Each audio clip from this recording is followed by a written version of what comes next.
नमस्कार दोस्तों, मैं धनंजय त्यागी। आप सभी का एक बार फिर स्वागत है आपके अपने यूट्यूब चैनल सरकारी जॉब 99 पर। दोस्तों, हमने जो हिंदी साहित्य और व्याकरण के जो अन्य परीक्षाओं में आए हुए प्रश्न हैं, हम उनको कर रहे हैं और उसी क्रम को आगे बढ़ाते हुए हम आज फिर 100 प्रश्न करेंगे, जो कि UP GIC, GDC, UPT, GTP, GT सभी परीक्षाओं में जो हिंदी साहित्य से जुड़ी हुई हैं वहाँ पर आते हैं। तो आइए शुरू करते हैं। प्रश्न नंबर 1, वैदेही वनवास नामक काव्य लिखा है अयोध्या सिंह उपाध्याय हरिऔध ने। प्रश्न 2, रसक रंजन किस प्रसिद्ध निबंधकार की कृति है? महावीर प्रसाद द्विवेदी जी की रचना है रसक रंजन। प्रश्न 3, आधुनिक हिंदी कहानी का आरंभ सरस्वती पत्रिका के सन 1900 ईस्वी में प्रकाशित अंक की किस कहानी से माना जाता है? तो इंदुमती कहानी से माना जाता है। प्रश्न 4, रंग में भंग नामक काव्य कृति के रचयिता कौन है? तो मैथिली शरण गुप्त रंग में भंग कृति के रचयिता हैं। प्रश्न 5, सरस्वती पत्रिका का प्रकाशन वर्ष क्या है? 1900 ईस्वी। प्रश्न 6, राष्ट्रीय काव्य धारा के किस कवि को एक भारतीय आत्मा कहकर संबोधित किया गया? माखनलाल चतुर्वेदी को। प्रश्न 7, जयशंकर प्रसाद की कामायनी की भाषा है खड़ी बोली। प्रश्न 8, नारी विमर्श पर लिखने वाली पहली महिला लेखिका है महादेवी वर्मा। प्रश्न 9, लखनऊ में आयोजित 1936 के प्रगतिशील लेखक संघ के ऐतिहासिक आयोजन के अध्यक्ष कौन थे? मुंशी प्रेमचंद। प्रश्न 10, परिमल किस कवि की रचना है? तो सूर्यकांत त्रिपाठी निराला जी की रचना है परिमल। हिंदी साहित्य में निम्नलिखित पंक्तियां किसके द्वारा लिखी गई हैं? प्रश्न 11, तो आइए देखते हैं। यद्यपि सुजाति सुलक्षणी सुवर्ण सरस सुवर्त भूषण बिनु न विराजे कविता बनीता मित। तो पंक्तियां केशवदास जी की हैं। प्रश्न 12, धूमिल को किस कृति पर साहित्य अकादमी पुरस्कार मिला? तो कल सुनना मुझे सुदामा पांडे धूमिल। प्रश्न 13, नई कविता के प्रवर्तक थे? तो भारतेंदु हरिश्चंद्र। प्रश्न 14, हिंदी अपने जन्म से ही ब्रज भाषा की प्रवृत्ति के साथ खड़ी बोली की प्रवृत्ति के लिए आई थी। ब्रज भाषा के हाथ में हाथ दिए खड़ी बोली उतरी कथन किसका है? तो कथन है आचार्य रामचंद्र शुक्ल। प्रश्न 15, समय के आरोही क्रम में कौन सी रचना पहले आई? तो अंधेर नगरी। अंधेर नगरी नाटक है भारतेंदु हरिश्चंद्र जी का 1881 ईस्वी में लिखा गया नाटक। प्रश्न 16, वीरांगना नामक उपन्यास के रचयिता हैं? तो रामनेश त्रिपाठी। प्रश्न 17, नहुस नाटक लिखा गया है गोपाल चंद्र गिरधर दास द्वारा, जो कि भारतेंदु जी के पिता हैं। प्रश्न 18, भागवंती उपन्यास के रचयिता हैं? तो भागवंती उपन्यास के रचयिता हैं सुदर्शन।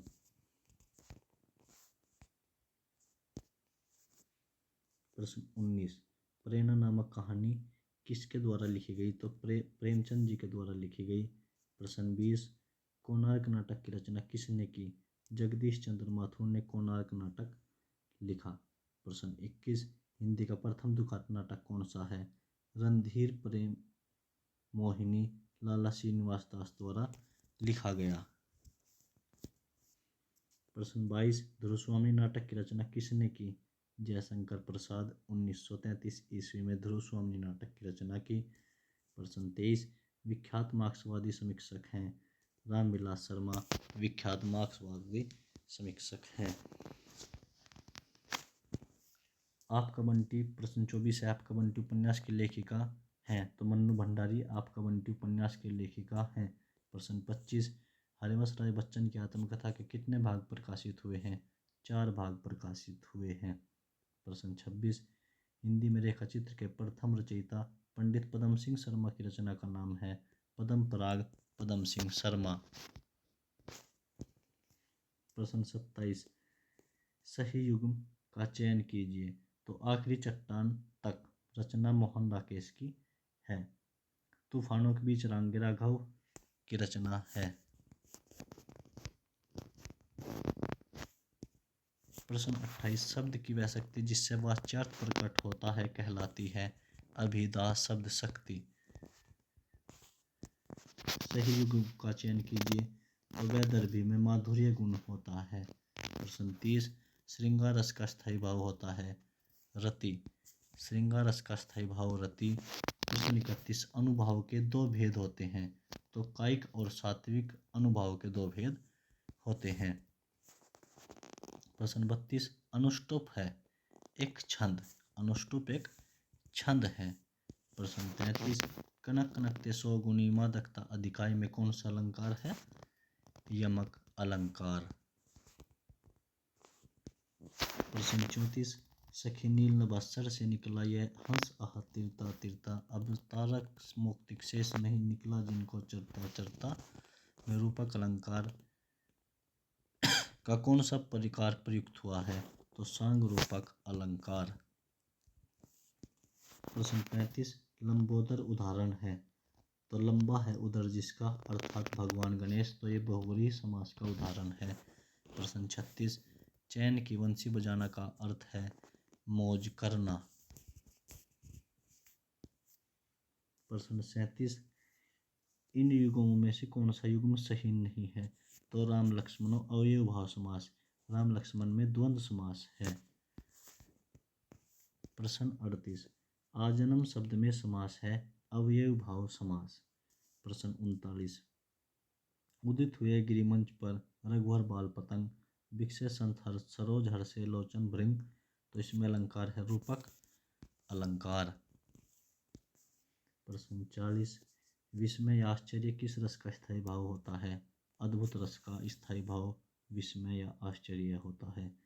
प्रश्न 41, तिरंगा शब्द में समास है। तो तिरंगा में द्विगु समास है।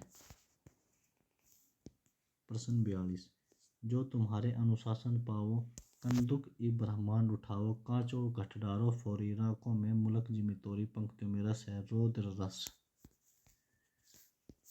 प्रश्न 43, निरख सखिए खंजन आए, फेरे उन मेरे रंजन, नयन इधर मन भाई, पंक्तियों में गुण है माधुर्य गुण। प्रश्न 44, काव्य का वह गुण जो चित्त में तेज और स्फूर्ति का संचार करता है कौन सा गुण कहलाता है? ओज गुण। प्रश्न 45, तरु रिपु रिपु धर देखि के विरहिणी तिय कुलाई में कौन सा काव्य दोष है? क्लिष्टता दोष। तरु रिपु रिपु धरि देख के विरहिणी तिय कुलाई, क्लिष्टता दोष। प्रश्न 46, वह सम्मातिक छंद जिसके प्रत्येक चरण में 24-24 मात्राएं तथा 11 एवं 13 पर यति होती है कौन सा छंद कहा जाता है? तो रोड़ा छंद कहलाता है। प्रश्न 47, रहीमन चुप हुए बैठिए देखे दिन के फेर, सरनी के दिन आई है बनत न लागी बेर, उपयुक्त पंक्ति में छंद है दोहा छंद। प्रश्न 48, निम्नलिखित में से कर्मधारय समास किस में है? तो नीलोत्पलम में कर्मधारय समास है। प्रश्न 49, गौशाला शब्द में कौन सा समास है? तत्पुरुष समास। प्रश्न 50, आँख की किरकिरी होने का अर्थ है अप्रिय लगना। प्रश्न 51, सही युग्म का चयन कीजिए। तो पश्चिमी हिंदी खड़ी बोली कोरवी सही युग्म है। प्रश्न 52, हिंदी में इनमें से बिहारी हिंदी का रूप नहीं है तो अवधि। प्रश्न 53, देवनागरी लिपि की सबसे बड़ी विशेषता है सर्वाधिक वैज्ञानिक लिपि होना, एक ध्वनि के लिए एक संकेत होना देवनागरी लिपि की विशेषता है। प्रश्न 54, मेवाती किस उपभाषा वर्ग की बोली है? राजस्थानी हिंदी की बोली है।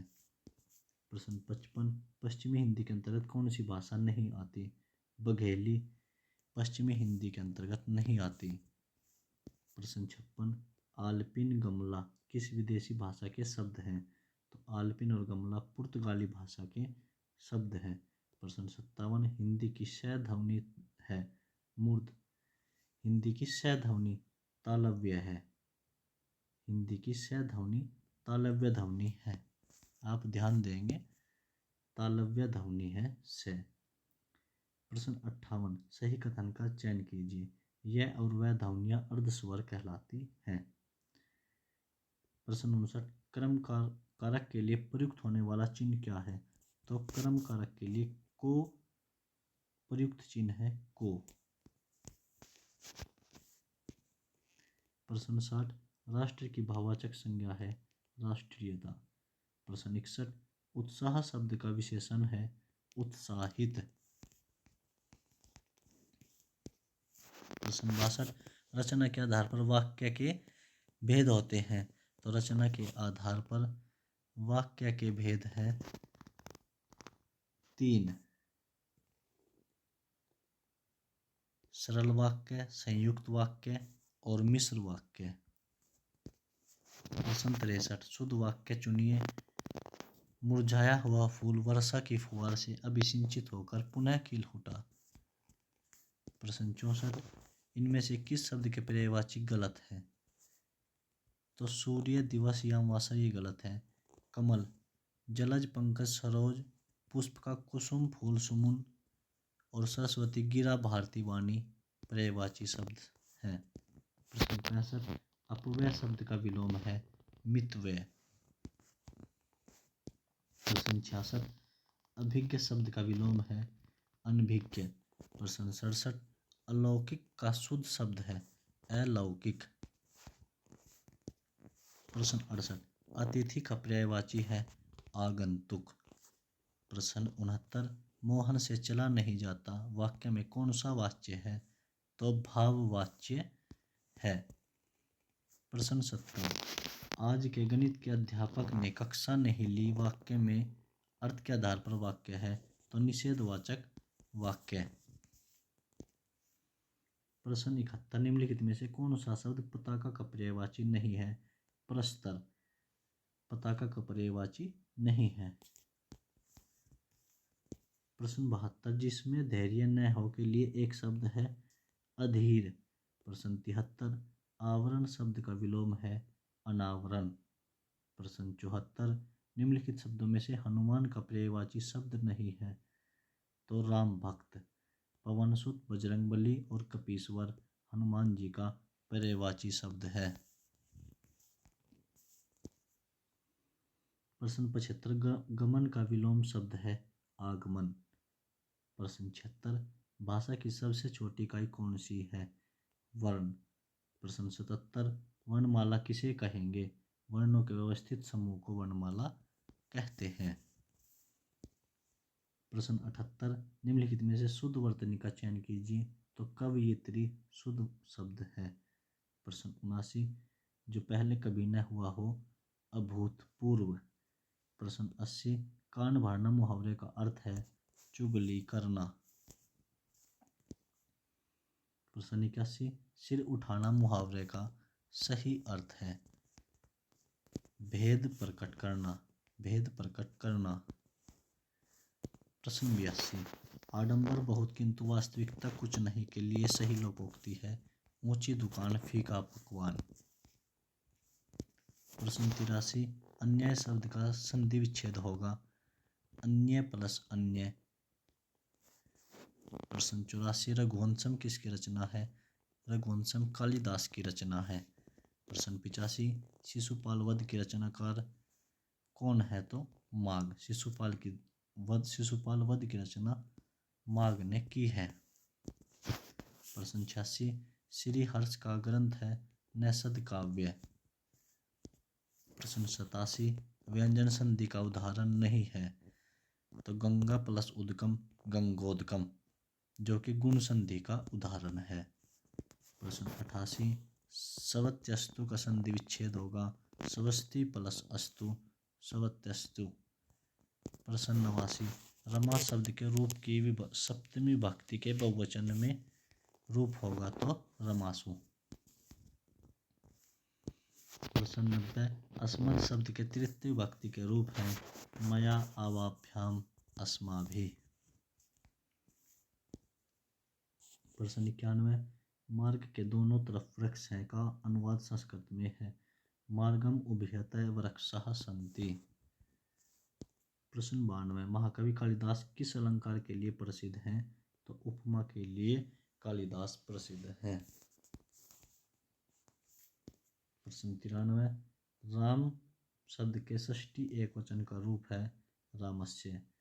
प्रश्न 94 पठ धातु के वर्तमान काल में मध्यम पुरुष के एक वचन का रूप है पठसी। प्रश्न 95 रज्जु शब्द का हिंदी में अर्थ है रस्सी। प्रश्न 96 मालती माधव के रचनाकार कौन है? तो भवभूति मालती माधव। प्रश्न 97 इत्यादि का सही संधि विच्छेद है इति प्लस आदि इत्यादि। प्रश्न 98 तेजोमय का सही संधि विच्छेद है तेजः प्लस मय। प्रश्न 99 हरिश्चंद्र में प्रयुक्त किस संधि का नाम सही है? तो विसर्ग संधि हरि प्लस चंद्र हरिश्चंद्र विसर्ग संधि का प्रयोग हुआ है। प्रश्न 100 संस्कृत काव्य में पद लालित्य के लिए किसकी प्रसिद्धि है? तो सर्वाधिक प्रसिद्ध पद लालित्य के लिए आचार्य दंडी। दोस्तों इस वीडियो में हमने 100 प्रश्न कर लिए हैं जो कि एक सीरीज चल रही है कि हम प्रत्येक वीडियो में 100 प्रश्न कर रहे हैं। तो मैं आशा करता हूँ कि ये आपके लिए लाभदायक सिद्ध होंगे। आपको वीडियो अच्छी लगे तो चैनल को शेयर करें सब्सक्राइब करें। मिलते हैं नेक्स्ट वीडियो में, तब तक के लिए धन्यवाद।